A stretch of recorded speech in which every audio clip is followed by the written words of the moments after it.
parece que eu tenho fé. Mas eu não preciso ter fé no coração para orar por alguém, né? Para orar por alguém. Eu posso simplesmente atender a orientação bíblica de impor as mãos e orar. É fácil eu manifestar fé em Deus quando essa fé não requer nada de mim, entendeu? Alguma demonstração prática disso. Olha, vamos lá. Eu posso dizer, Senhor, eu amo o Senhor, mas e ficar apenas no discurso. Eu amo o Senhor é tudo para mim, mas isso não alterar nada na minha vida. Não há nenhum comportamento, não há nenhuma atitude que demonstre realmente que eu amo o Senhor.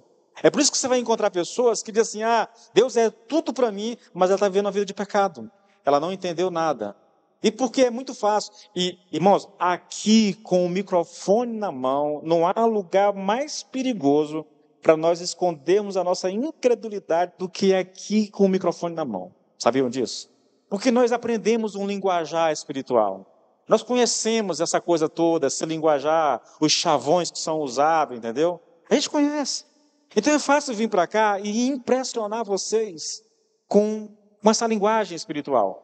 Sendo que muitas vezes a pessoa não é espiritual. Muitas vezes a vida dela com Deus... Agora, sabe onde você não pode se esconder de Deus? Na área das finanças. Não tem como. Eu creio que Deus é o dono do ouro e da prata. Amém, amém. Tá. Agora, cadê a prova disso? Como é que eu posso provar que eu creio em Deus, irmãos? Não tem como fugir disso, querido. Sabe o engraçado? É que Deus estabelece dízimos e oferta no Velho Testamento exatamente, querido. Irmãos, pense numa coisa. Me diga se não é proposital.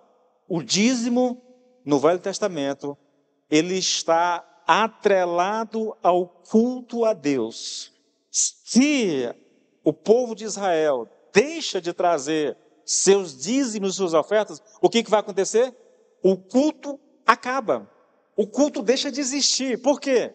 Porque os sacerdotes e os levitas no templo comem do fruto do dízimo das ofertas que são levadas para o templo.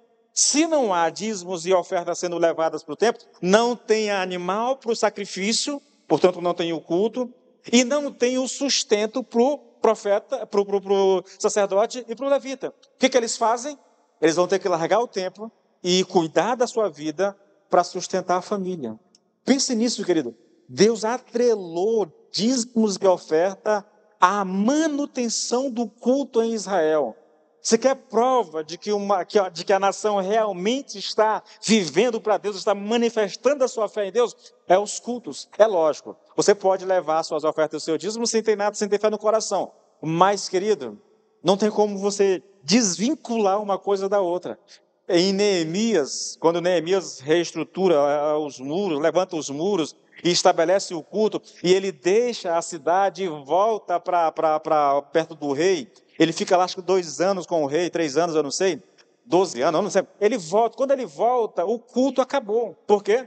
Porque as pessoas deixaram de levar suas ofertas, seus dízimos, os levitas e os sacerdotes tiveram que cuidar da sua vida para poder manter a família, entendeu? Então vão trabalhar na roça para poder prover alguma coisa para comer, e o culto acaba. É impressionante isso, irmãos, é impressionante como Deus atrela essa questão. E aí, eu repito, tem pessoas que não conseguem fazer a conexão de dízimos e ofertas com espiritualidade. Mas se você olhar atentamente para o Velho Testamento, querido, eu não tenho como desvincular, separar espiritualidade de dízimos e ofertas. É impressionante isso. Impressionante, querido. Bom, nós estamos trabalhando, irmãos, e eu coloquei a primeira questão que eu trabalhei com vocês foi as condições para uma vida financeira próspera. E eu comecei essa ministração exatamente com isso, para que não houvesse na nossa mente aquela ideia de que basta eu ser dizimista e as coisas tudo vai dar certo, vão dar certo, e eu vou prosperar. Não, querido. Eu falei, olha, para uma vida financeira próspera, nós precisamos de trabalho diligente, nós precisamos de planejamento e uma fé sólida em Deus, que essa fé sólida me leva a ser dizimista e ofertante. Mas eu não vou mais entrar nisso, não. Depois nós falamos, querido, que o grande problema com relação a essa questão é o fato da incredulidade que muitas vezes toma de conta do nosso coração. E aí eu comecei a abordar as desculpas dentro do cristianismo que são dadas para que a gente não cumpra o nosso chamado bíblico de dizimar e de ofertar. A primeira desculpa é a desculpa teológica, o dízimo é da lei, né? E eu gastei um tempo muito grande com vocês lidando com isso, explicando essa questão toda, tá? E depois eu falei, só avançar aqui rapidinho, a segunda desculpa é que o que eu ganho não sobra para dizimar. E aí o nosso ponto é, dízimo não é sobra, dízimo é primícia. Eu abordei isso com vocês a semana passada, e agora, eu acho que eu falei também, não foi? Sobre a desculpa, a justificativa matemática, eu não entrego o dízimo, não, isso aqui não. Vai ser daqui então. Eu vou tentar fechar, querido, eu vou andar um pouquinho mais rápido hoje, para ver se eu consigo fechar. Não sei se vai dar, porque eu gosto de trabalhar, irmãos, o texto de maneira que não fique dúvida no coração de vocês, tá bom? Então, olha só, essa é a terceira justificativa é a incredulidade tentando justificar a sua desobediência, tá? A desculpa é a justificativa matemática. Eu não entrego o dízimo porque tem crente que não é dizimista e prospera, ao passo que tem crente dizimista e é pobre. Pergunta, é verdade isso? É, irmãos, é verdade. Há pessoas, e muitas pessoas, que desprezam qualquer pensamento, qualquer ideia de dizimar, né? Principalmente aqueles que não conhecem a Deus e são pessoas ricas. E sim, há muitas pessoas que são dizimistas e são pobres. O que a gente pode dizer, querido, em relação a isso? A primeira coisa é que dízimo não é barganha, né? Dízimo não é troca de favores. Senhor, eu vou dizimar, mas eu só faço isso se o Senhor me abençoar, se o Senhor me der condição de prosperar financeiramente. Eu acho que o ser humano ele não está em condições, querido, de barganhar com Deus dessa forma. E segundo, irmãos, dizimar, querido, não é só entregar 10% do que nós ganhamos. Às vezes, irmãos, a gente faz as coisas para Deus sem se dar conta e sem agir por fé. Há um texto muito curioso, lá em Hebreus 11, acho que é versículo 6, que diz assim, aqueles que se aproximam de Deus precisam crer que Ele existe e que Ele é galardoador daqueles que o buscam. Presenteador é o termo mais propício, tá bom? Então, veja só, aqueles que se aproximam de Deus precisam crer que Ele existe, tá? Mas não é só crer que Deus existe, precisa crer que Deus existe e que Ele é um Deus que presenteia aqueles que o buscam, que recompensa aqueles que o buscam. Esse texto, querido, está falando de se achegar a Deus com fé. Implicitamente, ele está dizendo que há pessoas que podem se achegar a Deus sem fé. Tá? Sem fé. Segura aí, Alex, porque ela vai tirar a atenção do pessoal. Escute, é possível alguém se achegar a Deus sem fé. Você entende isso? Nós precisamos compreender, irmãos. Nós precisamos entender. Eu preciso fazer a coisa certa, que é devolver, não é dar dízimo, tá? É devolver o dízimo, porque o dízimo não é seu, o dízimo não é nosso, o dízimo é do Senhor. Então, é fazer a coisa certa com a motivação certa. Porque, irmãos, é possível que mesmo na desobediência haja desonra. Isso é assustador, querido. Esse é assustador. E terceiro, Deus não prometeu que todos os dizimistas seriam ricos. Não há essa promessa nas Escrituras, irmãos. Eu li hoje, eu não sei se foi o Wisby, eu não sei qual foi o comentarista que disse assim, olha, a promessa de Deus é de suficiência e não de riqueza. O que é isso, irmãos?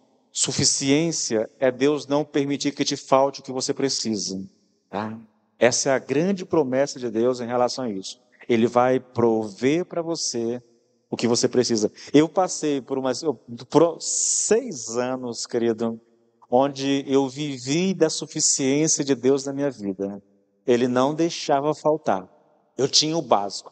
Eu tinha o que vestir, eu tinha o que comer, eu tinha um lar para morar, entendeu? Essas coisas não faltavam. Mas nunca houve sobras. Nunca houve sobras. Então, essa é a grande promessa de Deus. É lógico que a prosperidade financeira, ela inclui outros fatores, como eu já disse, inclui trabalho diligente, inclui planejamento, tá bom? E eu vou abordar isso com vocês ainda, inclui mais do que trabalho diligente e planejamento, querido. Inclui, muitas vezes, uma perspectiva correta a respeito de finanças. É um pensamento do brasileiro. Quando você encontra uma pessoa que era simples e depois você vê ela bem de vida, o primeiro pensamento que vai vir na cabeça da maioria das pessoas é: fulano está fazendo alguma coisa de errado. Porque um dia desse ele estava puxando a cachorrinha e agora está tão bem de vida, ele deve estar fazendo alguma coisa de errado. Nós associamos a prosperidade financeira ao que é errado. Isso está no inconsciente coletivo do povo brasileiro, entendeu? Então, só por isso, querido, nós já criamos um bloqueio na nossa mente com relação à vida financeira. Então, escute, essa ideia, querido, de que tem pessoas que são ricas e não são dizimistas, ao mesmo tempo que tem pessoas que são pobres e são dizimistas, isso não é justificativa para a gente não dizimar, irmãos, tá? Esse é um pensamento torto, equivocado. A quarta justificativa é a justificativa sentimental. Eu não sinto que devo entregar o dízimo. Escute, querida, devolver o dízimo, irmãos, não é uma questão de sentimentos, mas de obediência. A gente precisa, sim, há pessoas que pensam dessa forma. Pastor, eu só vou trazer o dízimo quando eu sentir no meu coração. O problema, irmãos, é que tudo nela milita contra a ideia de sentir. Por quê? Porque ela é apegada demais ao dinheiro, entendeu? O coração é avarento. E um coração avarento nunca vai sentir vontade de obedecer a Deus. Não tem como. Além do mais, irmãos, nós não somos chamados para viver por sentimentos. Nós somos chamados para viver pela fé na palavra de Deus. Imagine, querido, imagine. Pensa no seguinte. Eu vou extrapolar aqui na analogia, mas eu quero que você entenda. Será que você poderia chegar diante do gerente, né, do banco, ou sei lá, de alguma coisa, e dizer assim: olha, eu não quero, eu não sinto que eu tenho que pagar essa dívida. Imagine que você tem uma conta no banco, está devendo lá, você recebeu uma notificação, né, via correio e tudo, e aí você vai no banco e chega para o gerente e diz assim: olha, doutor, você me desculpe, mas eu não sinto que eu tenho que pagar isso para o senhor. Pastor, você não está exagerando? Não, não estou, irmãos. Biblicamente, o dízimo não é seu. Essa é a verdade. O dízimo pertence ao Senhor. É por isso que o profeta Malaquias diz: vocês estão me roubando. Por que estão roubando a Deus? Porque não estão devolvendo aquilo que é de Deus. É simples assim, irmão. Eu penso que não há texto mais claro, e é um relato histórico, não é uma analogia. Serve como analogia, mas não é uma analogia. É um relato histórico, né, a respeito do dízimo do que o texto de Gênesis.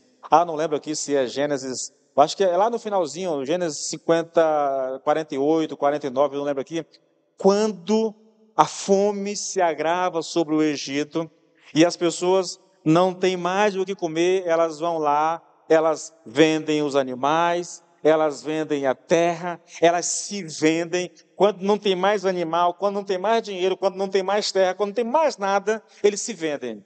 José compra tudo para o faraó.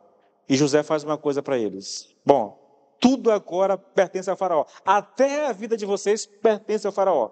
Vou fazer o seguinte com vocês: vou devolver as terras de vocês, vocês vão plantar nela, e de tudo que a terra produzir, 20% vocês trarão para o faraó. O resto fica para vocês, para comer e para plantar depois. Lembra da fala do povo a José? O Senhor é bom demais. O Senhor é generoso demais. Porque tudo é do faraó. Mas o faraó permite que eles voltem para as terras, que eles plantem, que eles colham. Do que eles colhem, 20% é do faraó. Irmãos, não há nenhum texto bíblico tão esclarecedor a respeito de dízimo como esse texto. A terra e tudo que há nela pertence a Deus, diz a palavra do Senhor. A sua vida não pertence a você. Por criação não pertence a você, né? E agora por redenção também não pertence a ti. Você foi comprado 2 vezes por Deus. Deus te criou, te deu vida, né? O fôlego de vida, e Ele depois te compra com o sangue de Jesus. Então você pertence a Deus duas vezes. Então nada do que tu tem é teu de verdade. Pertence ao Senhor. A tua própria vida pertence ao Senhor. E o que o Senhor diz? Olha, eu vou apresentar uma justificativa para vocês. Eu leio muitos comentaristas que dizem claramente, explicitamente, que é quase que inimaginável que debaixo dessa nova aliança o dízimo seja 10%. Esses homens defendem, com unhas e dentes, a seguinte ideia: se debaixo da lei, da aliança mosaica, o dízimo é 10%, como é que você pode imaginar que debaixo da graça o dízimo seria 10%? Eles acreditam que deveria ser algo bem maior.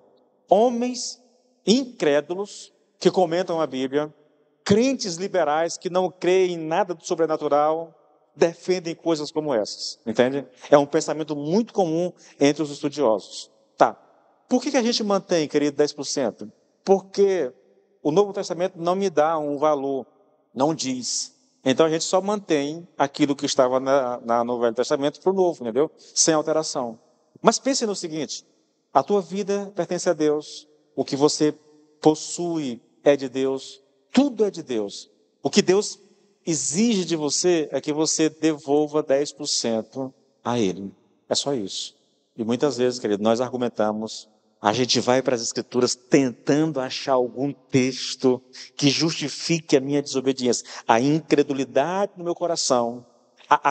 O que é a incredulidade? Irmãos, é um negócio muito ridículo, querido. Quando você pensa sobre isso, você deveria se sentir vergonha, sabe? É assim, olha o pensamento, irmãos.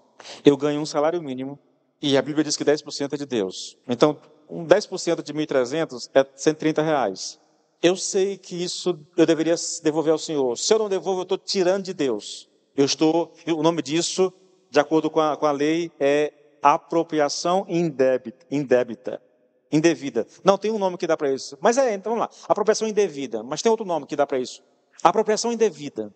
Você está se apropriando de uma coisa que não pertence a você. Por que eu faço isso, irmãos? Se eu sei que a Bíblia diz que eu tenho que trazer e devolver ao Senhor. Eu faço isso por causa da incredulidade no meu coração. A incredulidade me convence de que eu não devo dar. Para não dar, a gente começa. Lembra da desculpa teológica? É porque o dízimo não é para nós, pastor. É porque o dízimo é da lei. Ah, pastor, é porque, eu não tenho o suficiente, pastor. Eu ganho pouco, pastor. Se eu tirar, vai faltar no meu orçamento. É aí que a incredulidade se manifesta, querido. De forma muito clara. Eu acredito que Deus não é suficiente, que Deus não tem o poder necessário para suprir na minha vida R$ 130. Irmãos, eu não gosto de fazer isso, de trazer testemunhos e mais testemunhos, mas eu poderia contar muitos testemunhos a vocês, querido, de homens de Deus que viveram essa fé no Senhor de maneira... Olha, há um livro, que eu não lembro aqui o nome do livro, depois eu posso pegar para vocês. Um empresário, lá nos Estados Unidos, ele fez um desafio para o Senhor. Senhor, eu vou te dar 90% da minha renda e vou viver com uns 10%. Um empresário. Gente, vocês não têm noção, querido.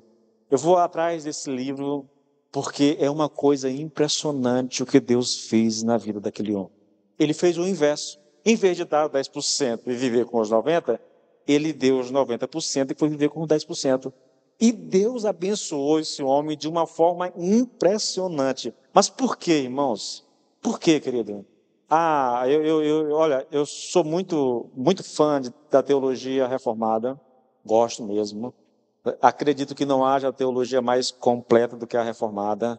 Mas alguns teólogos reformados fazem alegações que me chocam às vezes. Eu não sei se é por causa desse conflito lembra que quando eu comecei essa série de ministrações aqui, eu falei desses conflitos? Por causa do abuso que tem havido hoje no Brasil e no mundo a respeito de finanças, algumas pessoas simplesmente vão para o outro extremo, sabe? Aí eles dizem assim, olha, você não precisa fazer nada para ter a bênção de Deus, a bênção de Deus já foi te dada. Lá, aí ele cita lá o texto lá de Efésios, né, que o Senhor nos abençoou com toda sorte de bênçãos espirituais nas regiões celestiais. Tá, isso é verdade? É, irmãos. Bênçãos espirituais as regiões celestiais. Mas isso não nega, querido, todo o ensino bíblico a respeito de semeadura e colheita. Não nega, irmãos. Uma coisa não anula a outra. E a gente poderia, e pense, Paulo está falando sobre finanças, ele está falando sobre contribuição, ele está levantando uma oferta para a igreja de Jerusalém, e ele escreve aos Coríntios. Nós conhecemos o texto, querido. Quem semeia pouco, colhe pouco. Quem semeia muito, colhe muito. Você pode fazer a pirotecnia que quiser, você pode fazer o que quiser, mas você não pode negar que Paulo está falando de finanças ali. E que ele estabelece um princípio ali. Não tem como negar isso, irmãos. O contexto. Vá lá, pegue o contexto. Comece do capítulo 8, entendeu? Capítulo 8 e 9, de 1 e 2 Coríntios, trata de finanças. Paulo está levantando uma oferta. É disso que se trata. E nós não temos como fugir disso, querido. Então não tem como negar. Pastor, existe bênção para quem é fiel ao Senhor? Existe, irmãos, não tem como. Há uma bênção para quem tem um coração generoso. Isso é indiscutível. Isso é indiscutível. Entende? Então a gente não pode, querido, achar que pode pegar aquilo que é de Deus e ficar, porque eu não senti que eu tinha que dar. Não tem que sentir, irmãos. Esse negócio de sentir é perigoso, sabe? Você vai ver pessoas que vivem a vida toda, são amigos do Evangelho, mas sempre vão alegar, pastor, eu não vou me converter porque eu não senti no coração de me converter, sabe? Mas quem disse que tem que sentir no coração para se converter, irmãos? Você precisa de fé para se converter, para aceitar Jesus. Você precisa ouvir o Evangelho. A mensagem é muito simples, querido. A mensagem do Evangelho é, Jesus Cristo veio para nos salvar. Ele deu a sua vida naquela cruz para nos salvar. Ele morreu a nossa morte. Ele sofreu a minha condenação. Quem tem acesso ao que Cristo fez? Aquele que entrega a sua vida para Jesus. Aquele que confessa a Jesus Cristo como seu Senhor e seu Salvador. É isso. Eu ouço a mensagem. Entendeu? Entendi. Agora se posicione. Mas eu não senti. Não, você está... Quando eu digo assim, eu não senti, eu estou dizendo, eu não quero Cristo agora. É isso. E por que eu não quero Cristo agora? Porque eu tenho coisas que eu faço e eu sei que elas são erradas e eu não quero abrir mão delas. É simples. Tem pecadinhos guardados no meu coração, pastor, que eu não quero abrir mão deles, pastor. Eu gosto demais do que eu faço. Esse é o pensamento. Se eu aceitar Jesus Cristo, eu tenho que largar esses pecados. E como eu não quero largar os pecados, eu digo, eu não senti ainda, pastor. A motivação é outra, irmãos. A motivação é outra. Assim como aquele que diz, pastor, eu não senti que eu tinha que dizimar. Isso é só uma tentativa de esconder o que está no seu coração de fato. A quinta justificativa, irmãos, é a justificativa da consciência. É uma tentativa de ludibriar a sua consciência. Pastor, eu não sou dizimista, mas eu sou ofertante. Acho que é 1 Samuel 15, onde diz que é melhor obedecer do que sacrificar. É exatamente a mesma questão. Eu prefiro sacrificar do que obedecer. Escute, querido, dízimo é dívida. Por que é dívida? Porque você está administrando uma coisa que não é sua, pertence a Deus. Quando você gasta o dízimo, querido, você está gastando aquilo que pertence a Deus, sem a autorização de Deus. Oferta é dádiva, é presente, entendeu? O Luiz me diz, eu vou dizer o que ele diz, tá bom? Você não pode amar alguém e ao mesmo tempo... Não, você não pode roubar alguém e amá-lo ao mesmo tempo. Ele está comentando Malaquias 3. Não tem como, irmãos. A gente precisa ter consciência disso. Todas as desculpas, elas são tentativas da gente apaziguar a nossa consciência. É impressionante. Nós queremos, sabe, quando a gente está fazendo alguma coisa de errado, você já sabe sobre isso. A gente está fazendo alguma coisa de errado, sabe que aquilo é errado, e a gente vai procurar algum meio para tentar calar a nossa consciência. A gente vai tentar achar um texto que me dê alguma base, eu vou tentar achar algum pastor que diga alguma coisa para... Eu estou querendo de todas as formas aquietar, calar a minha consciência. Não tem jeito, irmãos, não tem jeito. Se você é crente, filho de Deus, você vai se expor a isso o tempo todo. O Espírito vai usar situações diferentes, pessoas diferentes, para falar o teu coração. Não tem como você fugir disso. Eu estou correndo, irmãos, porque eu quero terminar, tá bom? A sexta desculpa é a justificativa política. A igreja não administra bem o dízimo. Por isso que eu não sou dizimista. Aqui eu tenho certeza que não há nenhum irmão que pensa dessa forma. Se há, é porque está vivendo assim, está vivendo no outro mundo, num mundo paralelo. Porque nós somos muito claros em relação ao que ganha. Qualquer irmão, se quiser acesso à prestação de contas, é só você me pedir ou pedir para a Ana Luísa, que a gente te manda o link e você acessa lá tudo que você quiser. Todas as informações são registradas, tudo. Tudo que nós gastamos, cada centavo que a gente gasta com a igreja. Irmãos, não há um centavo da igreja gasto com o pastor. Um centavo, um. Eu gasto o meu salário. Dinheiro da igreja é sagrado, não se toca, entendeu? Tudo que nós fazemos, agora mesmo, né? Eu estava aqui no louvor aqui, coitado do Antônio Carlos, meu Deus do céu, se abanando o tempo todo, pingando ali, irmãos. Eu termino agora no dia 5, eu pago a última parcela das cortinas, que é 487, 587, eu não lembro aqui. É alta a parcela, entendeu? E eu vou terminar de pagar, eu vou dar um passo de fé, porque eu comprei em 4 parcelas, né?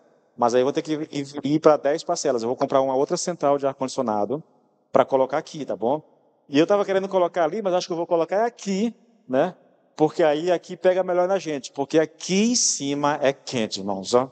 Aqui em cima é quente aqui. É ruim demais, entendeu?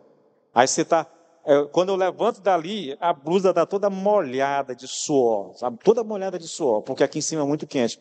Então, acho que o melhor lugar para esse ar-condicionado é ficar aqui mesmo, entendeu? Acho que eu vou dar um jeito de quebrar isso aqui e colocar ele aqui para ficar em cima para a gente. Aí ficaria com 3 centrais dentro da igreja. Eu creio que nós não precisaremos mais de ventilador. Tudo que a gente... Irmãos, todo dinheiro que entra nesse caixa da igreja é usado em benefício de vocês. Absolutamente tudo que entra. Tudo. Por quê? Porque é um dinheiro sagrado, santo. Eu não vou usar em algo pessoal meu, querido, jamais, entendeu? E se algum irmão quiser saber como é que é administrado o dinheiro da igreja, é simples, peça para a Ana Luísa, peça para mim, a gente tem acesso porque é interligado, é online, entendeu? A prestação de conta é online. A gente te manda lá e você olha lá direitinho. Não é, a nossa despesa tem sido alta porque a gente tem gasto muito, entendeu? Nós gastamos muito. Nós estamos pagando cortina, nós estamos pagando aqui, compramos material para o Antônio Carlos fazer a mesa, ele se dispôs a fazer de graça a mesa, tá? Já está até pronta já a mesa, na verdade, para ceia. Aí nós gastamos com material para ceia, para mesa, entendeu? Com fórmica, com madeira, com compensado, e tudo, com cola e tudo. Nós gastamos quase R$ 1.000 para fazer esse negócio. E tudo assim, passa no cartão, mas tudo vai entrar agora no dia 5 de janeiro agora, entendeu? Tudo vai entrar agora. Então a gente gasta muito, irmãos, tentando manter, entendeu? Tentando manter um ambiente agradável, tentando manter um ambiente bom, facilitando a vida do pessoal. Eu disse para os irmãos, no ensaio aqui agora, irmãos, uma das coisas que mais me deixa agoniado, querido, é esse emaranhado de cabo. Irmãos, isso me deixa na carne, é sério. E eu comprei para testar, né? Deve estar chegando agora no começo de janeiro, um microfone sem fio com o transmissor e o receptor.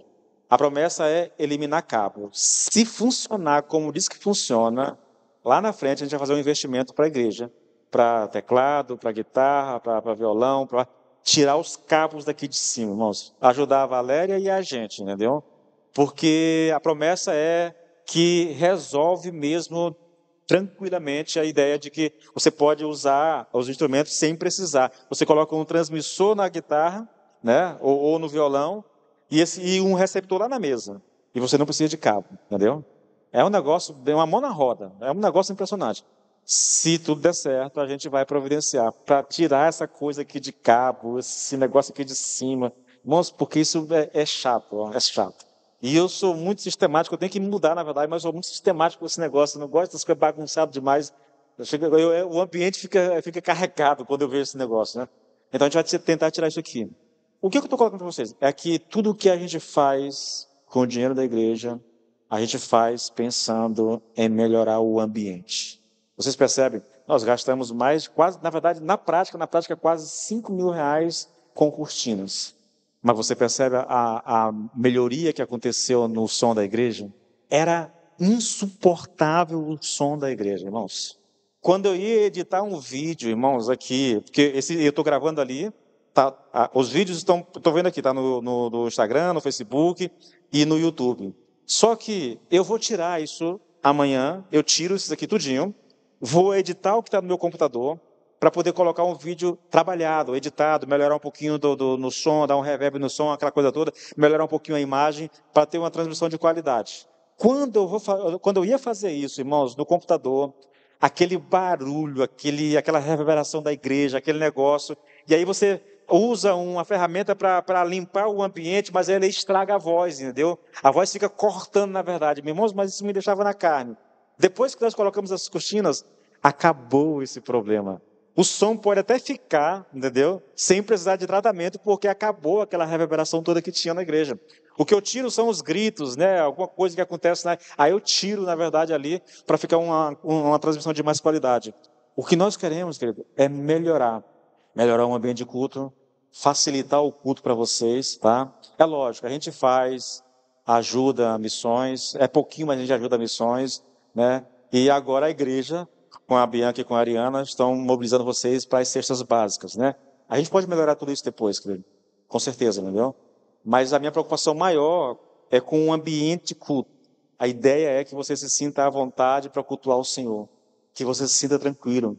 Que não tem que ficar a gente se abanando o tempo todo, levantando o tempo todo por causa do calor, entendeu? Porque atrapalha o entendimento, atrapalha a percepção que a gente tem. Preocupação com o calor, aquela coisa toda. Irmãos, isso é ruim demais, querido. É ruim demais. Então a gente tenta fazer isso. A última justificativa para terminar aqui, querido, é a desculpa da visão mesquinha. Deixa eu fazer um comentário que eu não fiz. Faz tempo que eu preguei isso a vocês e eu não lembrava mais. Esse texto aqui, querido, essas desculpas todas aqui, todas elas, praticamente, integralmente, a desculpa, o título aqui, vem do comentário de Hernán Dias Lopes a respeito de Malaquias 3, tá? Eu peguei esse texto dele e só ajustei para a nossa realidade. Na época não tinha tanta necessidade, mas agora tem. Aí eu tenho aqui que é a última desculpa, é a desculpa da visão mesquinha. A igreja é rica, ela não precisa do meu dízimo. Eu estava lendo isso hoje aqui, digo, vou colocar isso aqui, sabe por quê? Porque houve um período na nossa, eu acho que ainda acontece ainda, mas hoje houve um período na nossa história como igreja, e olha que nós estávamos no pontinho ali, onde nós éramos conhecidos como a igreja dos ricos. E algumas pessoas diziam que não vinham para a igreja porque a igreja era igreja de rico. Naquela época, sim, querido, nós tínhamos aqui na igreja, quase todo mundo da igreja era o delegado da cidade, era a enfermeira, era professor, era não sei quem mais lá, o pessoal todo assim, o dentista, né, que era o Marcelo antes de vocês. Aí as pessoas olhavam para a gente assim, olha, aquela igreja é a igreja dos ricos. Eles nos chamavam de a igreja dos Caires, por causa do Marzinho, né? Nada, o Cairóis, né? A igreja dos Caires. E achavam que nós éramos a igreja de gente rico. Na verdade, não, querido. As pessoas não vinham. Criam dificuldade para não vir, entendeu? Então, é possível que alguém pense assim, Cairóis é uma igreja rica, então eu não preciso do meu dízimo lá. Irmãos, olha, deixa eu dizer uma coisa para vocês. O dízimo não é seu. O dízimo pertence ao Senhor. Em segundo, é dever nosso entregá-lo com fidelidade a Deus, onde eu congrego, tá? Além do mais, querido, o dízimo não é da igreja, o dízimo não é do pastor, o dízimo quando você devolve o seu dízimo, você está dando isso para Deus, querido. É lógico, como igreja, nós vamos administrar, mas o ato de devolução não é que você está dando para a igreja, não é que você está dando para o pastor, é o ato de devolver. E veja, isso que é fazer a coisa certa com a motivação certa. Você está devolvendo para Deus. É a sua relação com Deus. É a sua comunhão com Deus, a sua obediência a Deus. Não tem a ver comigo, não tem a ver com tesoureira, não tem a ver nem mesmo com a igreja, irmãos. Nós administramos sim, porque Deus nos permite fazer isso. Mas a devolução, você faz ela ao Senhor e não ao homem, querido. E se você não entende isso, irmãos, você pode criar alguma dificuldade, você pode apresentar alguma dessas desculpas que eu coloquei aqui diante de você, entendeu? É possível que alguém alimente algo. Eu penso, acredito, que fazer isso é uma tentativa de calar a sua consciência, de silenciar a sua consciência, tá? É porque a incredulidade dominou o seu coração e você está tentando se convencer, tentando calar a sua consciência em não obedecer, tá? Agora, apresentado tudo isso, e eu tive que ser rápido, irmãos, por causa da questão do tempo, eu queria colocar diante de vocês uma coisa, tá? as bênçãos que são decorrentes da nossa fidelidade ao Senhor. Eu vou ler 2 textos. Eu penso que o texto por si só já fala. É Malaquias, lógico, entendeu? Se você prestar atenção, irmãos, o texto, apenas a leitura do texto, ela é suficiente para te dar a compreensão daquilo que Deus promete aqui. Olha só, Malaquias 3, 10 e 11, até o 12, olha só. Tragam todos os dízimos aos depósitos do templo, para haver alimento suficiente em minha casa. Ponham-me à prova, diz o Senhor dos Exércitos, e eu abrirei a janela dos céus. Percebe? Se vocês fizerem isso, eu abrirei a janela dos céus. Irmãos, isso aqui aponta para muita coisa, mas essencialmente aponta para o favor de Deus sobre a nossa vida. E derramarei uma bênção tão grande que vocês não terão lugar onde guardá-la. Aí ele vai explicar que bênção é essa. Olha a bênção. Suas colheitas serão formidáveis, porque eu as protegerei dos bichos e das pragas. Preste muita atenção nisso aqui, querido, porque isso aqui era suficiente para a gente gastar um bom tempo pregando, mas observe, se vocês trouxerem os seus dízimos, o Senhor diz, eu vou abençoar a colheita de vocês.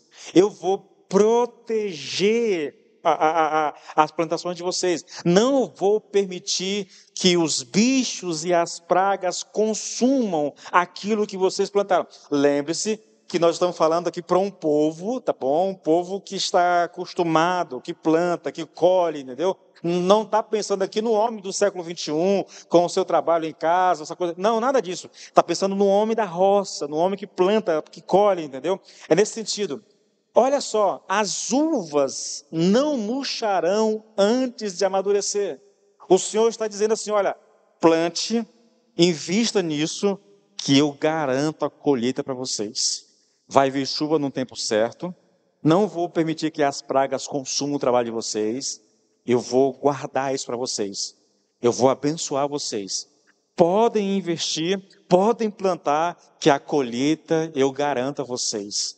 Isso diz para nós, querido, hoje, que há uma promessa de Deus na nossa vida, de que nós seremos abençoados pelo Senhor, que o Senhor vai abençoar o fruto do nosso trabalho, que o Senhor vai guardar o fruto do nosso trabalho, entendeu? É uma promessa de Deus para nós, irmãos. Nós não podemos negar isso de forma alguma. Há essa promessa.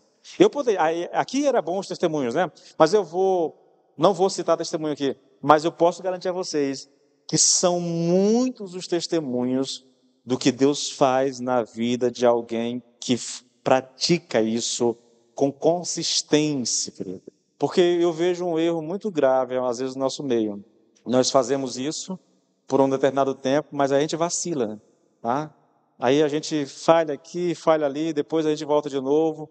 Irmãos, a ideia é que eu não posso permitir que as circunstâncias da minha vida me tornem infiel ao Senhor. Esse é um pensamento que a gente deveria levar adiante, tá?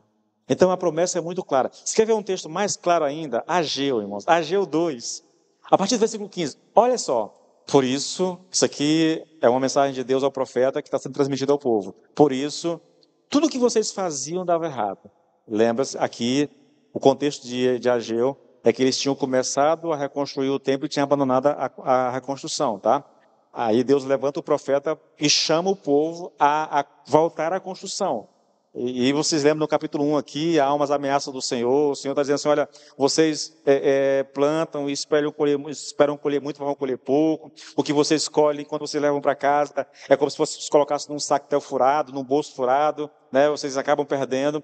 Então há toda uma ameaça do Senhor em relação a isso. Agora veja a palavra do profeta, de Deus ao profeta, para ser entregue ao povo. Por isso, tudo que vocês faziam dava errado, mas de agora em diante, reconsiderem. Antes de vocês terem começado a construção do templo, quando vocês esperavam uma colheita de trigo, procurando 20 medidas, havia apenas 10. Quando vocês iam ao depósito de vinho para tirar 50 medidas, só encontravam 20. Eu castiguei todo o seu trabalho com ferrugem, bolor e granizo. Apesar disso, vocês teimavam em não voltar para mim, diz o Senhor. Mas agora preste atenção nisso. A partir de hoje, 24º dia do 9º mês, dia em que foram colocados os alicerces do templo do Senhor, eu os abençoarei.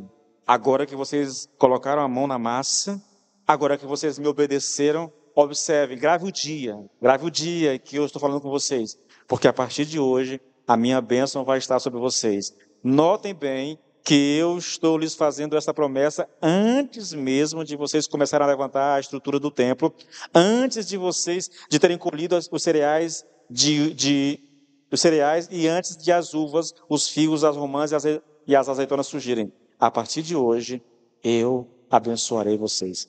Queridos, há um interesse em Deus em que o homem seja fiel a Ele. Mas o interesse de Deus não é no seu dinheiro, não é no que você tem para devolver a Ele. O problema não é o dinheiro, irmãos. O problema é o coração. Onde estiver o seu tesouro, ali estará o seu coração. Essa é a questão. Quanto eu me recuso a obedecer a Deus, eu estou dizendo que o meu coração está no lugar errado. O meu tesouro ainda não é o Senhor. O meu coração está no lugar onde ele não deveria estar. O problema de Deus, querido, com a igreja não é o dinheiro, irmãos. Não é o dinheiro. O problema é que o dinheiro pode, de alguma forma, roubar o nosso tesouro, roubar o nosso coração, tirar o nosso coração de onde ele deveria estar. Entende? Repito, é por isso que Jesus Cristo diz que nós não podemos servir a Deus e a Mamon e ao dinheiro. Esse é o problema. Essa é a questão. Não há como a gente, querido, pastor, alguém diz, pastor, Deus não quer o meu dinheiro. É verdade, Deus não quer o teu dinheiro, irmãos. Não quer. O problema é que quando você usa isso para não dizimar, você está manifestando um coração que está no lugar errado. Você está dizendo que existe um outro tesouro além do Senhor. Na verdade, você está dizendo que Deus não é o teu tesouro. Essa é a questão, querido. Repito, todos os mandamentos de Deus para os seus filhos têm o propósito de abençoá-los. Deus não dá um mandamento, querido, à igreja pensando em castigá-la, pensando em fazê-la sofrer. Deus dá um mandamento porque Ele quer abençoar a igreja, porque Ele quer que o nosso coração esteja no lugar certo, irmãos, no lugar certo.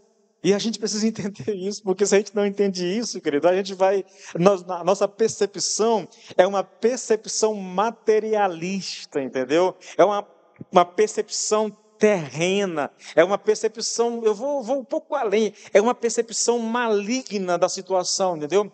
É lidar com as coisas de maneira puramente materialista mesmo, material, entendeu? É não levar em consideração aquilo que Deus diz a respeito do assunto.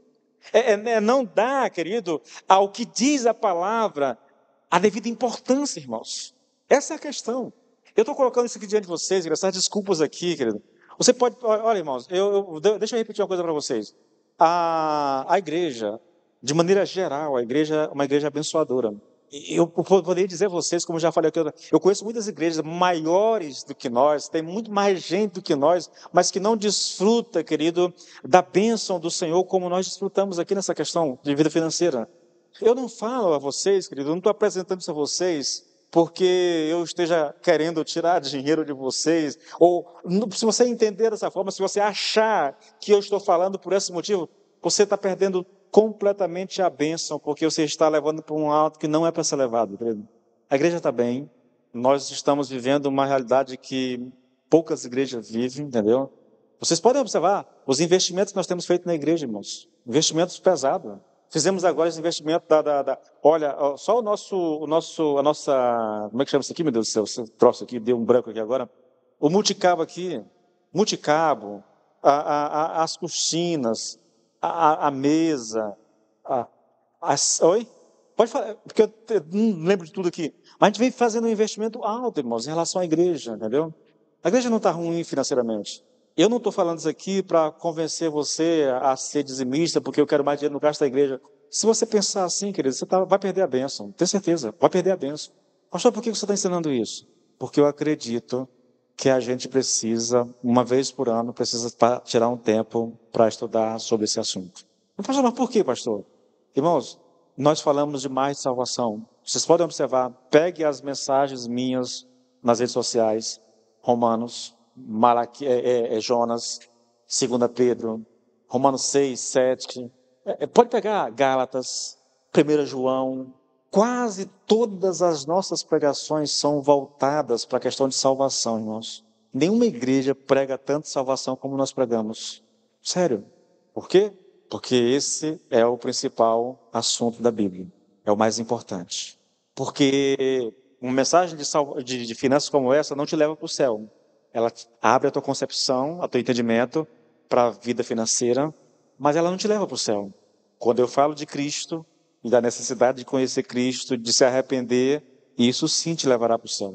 Então a gente fala, a preocupação nossa é eternidade. Eternidade. Não adianta ganhar o mundo inteiro e perder a alma, entendeu? Não adianta você buscar bênção e esquecer da sua alma, né? Se ela está indo para o céu ou não está indo para o céu. Então, esse é o nosso foco.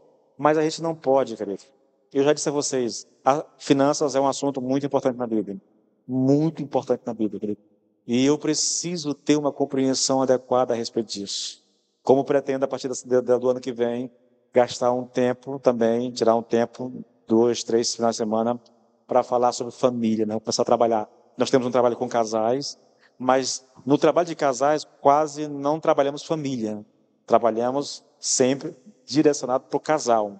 E eu quero trabalhar família. Família é uma coisa que vem no meu coração há algum tempo já. Tirar um mês, tá? E começar a falar sobre família, pais e filhos, criação de filhos, e ensinar isso à igreja. São temas importantes, irmãos, caro para nós. Se a gente não der a devida importância, a gente se perde na caminhada, entendeu? E aí, não dá para, a gente não tem como sair escolhendo tanto temas assim, porque senão o ano todinho fica fazendo as igrejas, né?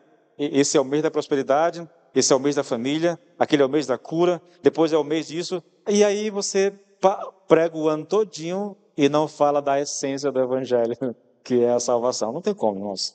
A gente vai para aquilo que é mais importante. Eu penso que depois da salvação não há assunto mais importante do que finanças. Sério. Aí vem família. Pastor, por que você está dizendo isso, pastor? Porque muitas vezes as famílias se destroem por causa das finanças. Existe até livros, irmãos, até que o dinheiro ou a falta do dinheiro nos separe, entendeu? Até livros sobre isso. Porque quando uma família vai mal financeiramente, os problemas que já existiam, elas se agravam dentro de casa, entendeu? Se agravam. Então a gente tem que ter cuidado com essas coisas. Dito tudo isso, querido, eu espero que você, se já é fiel, mantenha-se fiel. E se você ainda não entendeu direito, eu espero que o Senhor use tudo aquilo que nós ministramos esses dias aqui, esses domingos aqui, para te dar uma compreensão melhor e você seja levada a confiar totalmente no Senhor. Não só confiar, mas descansar no Senhor, sabendo que Ele é fiel.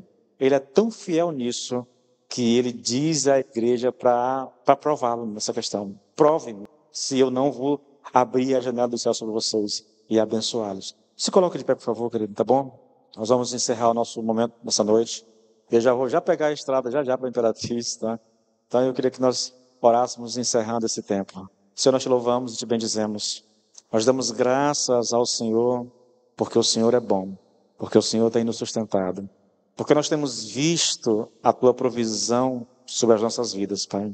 Somos gratos ao Senhor por isso, mas continuamos orando. Senhor, minha oração ao Senhor, o Senhor sabe, é que cada irmão nessa igreja, Senhor, que tenha renda, seja um dizimista fiel. E eu oro, Senhor, porque eu quero ver a tua bênção na vida desse irmão, dessa irmã, Senhor. Que eles experimentem desse favor do Senhor. Que eles experimentem dessa provisão sobrenatural nas suas vidas, em nome de Jesus. E que isso alegre e fortaleça a fé desse irmão no Senhor, no nome de Jesus, Pai. Abençoe a tua igreja, Senhor. Dá-nos um coração fiel a Ti, em o nome do Senhor Jesus Cristo. Amém e amém.